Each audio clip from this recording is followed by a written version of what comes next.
focused learners, welcome back to another explainer. Today, I am absolutely thrilled to share a bizarre, honestly hilarious, and deeply revealing psychological experiment with you all. It is going to completely shatter your understanding of human self-control. I mean, have you ever looked at someone who just casually skips dessert and thought, wow, they have amazing willpower?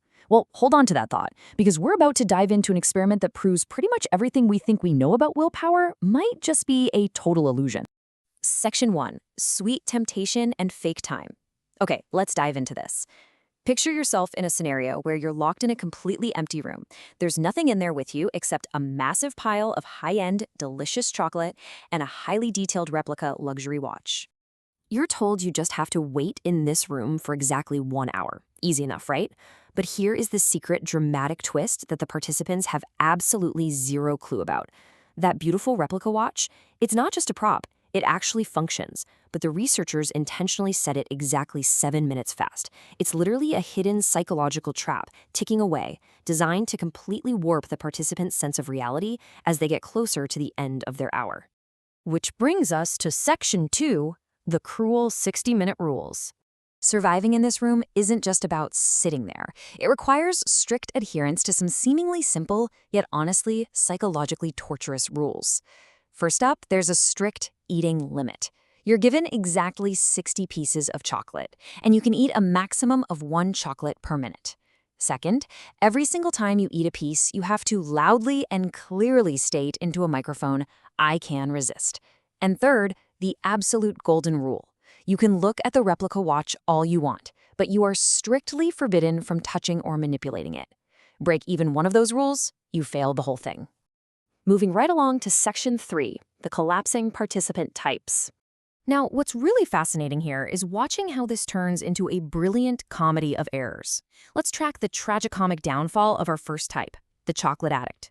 At 0 minutes, they are so cocky. Oh, this is easy. By 20 minutes, they're physically full, but their hands just keep grabbing that chocolate. At 40 real-world minutes, they check the fake watch, completely miscalculate the time, and start to panic. By 50 real-world minutes, the replica watch is telling them they only have 3 minutes left. They panic so hard, they just stuff 3 chocolates into their mouth at once, instantly failing. And the best part? When confronted, they yell, "It's not my willpower. The chocolate was melting too fast." One participant was literally found lying on the floor, clutching their stomach, still trying to eat. Next up, we've got the watch tinker. Now, this person couldn't care less about the chocolate. They flawlessly resist the sweets. But remember that replica watch? The researchers deliberately made one of the internal dials slightly crooked. For the first 30 minutes, the tinker's totally fine. But then they spot the dial. By minute 35, their hand is hovering. At exactly 45 minutes, they simply cannot resist the urge to fix it. They touch it. Boom. Instant failure. They get absolutely furious when they find out the watch is a fake, but then proudly declare, "I'm a watch maniac. I had to touch it." Actually, one person literally blamed the replica, saying, "The watch cast a spell on me. You can't make this stuff up."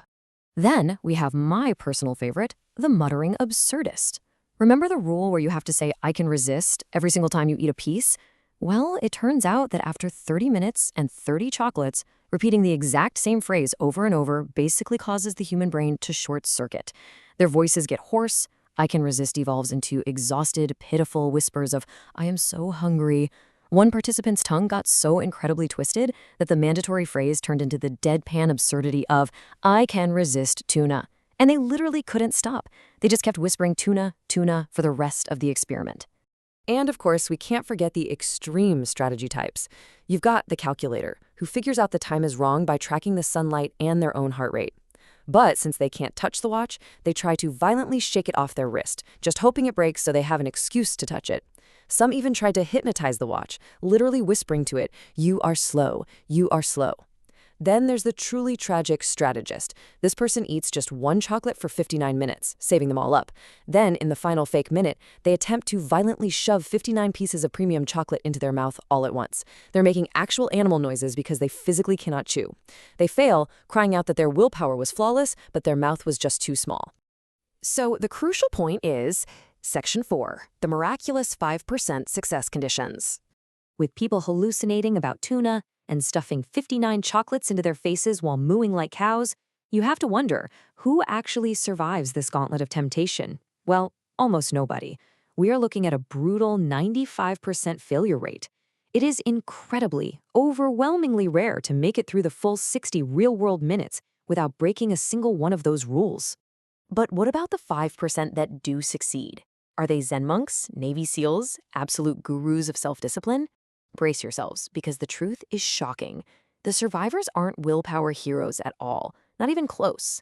They are simply people whose natural, everyday quirks perfectly aligned with that bizarre environment. They survived because they naturally happened to hate chocolate, or they couldn't care less about luxury watches, or maybe they're people who actually enjoy repetitive inner dialogue, so muttering a phrase was soothing instead of driving them crazy. Some just happened to have an unusually dull sense of time, so the fake watch didn't freak them out, or they just lacked any nervous tics that would make them fiddle with things. And this brilliantly illustrates Section 5, the illusion of willpower. This brings us to the massive, overarching takeaway from this entire explainer. Willpower, as we traditionally understand it, as this magical, muscular force of character, is largely an illusion. What we call willpower is often just a really fortunate alignment of biological luck and environmental variables. To prove this, the researchers posed a brilliant hypothetical. Scenario A is our original test. But in Scenario B, what if we swap the chocolate for raw broccoli, and we swap the fake watch for a real, authentic, ticking Rolex? The exact people who failed spectacularly in Scenario A, they might easily survive Scenario B. And those willpower heroes who ignored the chocolate but happened to be massive watch enthusiasts, they would completely crumble in Scenario B. If you just change the environment, the identity of the heroes completely flips. Which leaves us with a pretty profound realization. It forces us to stop judging ourselves so harshly when we give in to temptation.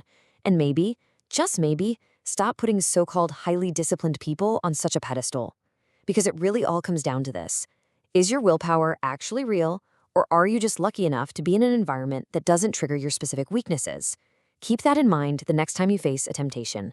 Thanks for joining me on this explainer, Focus Learners. I'll catch you on the next one.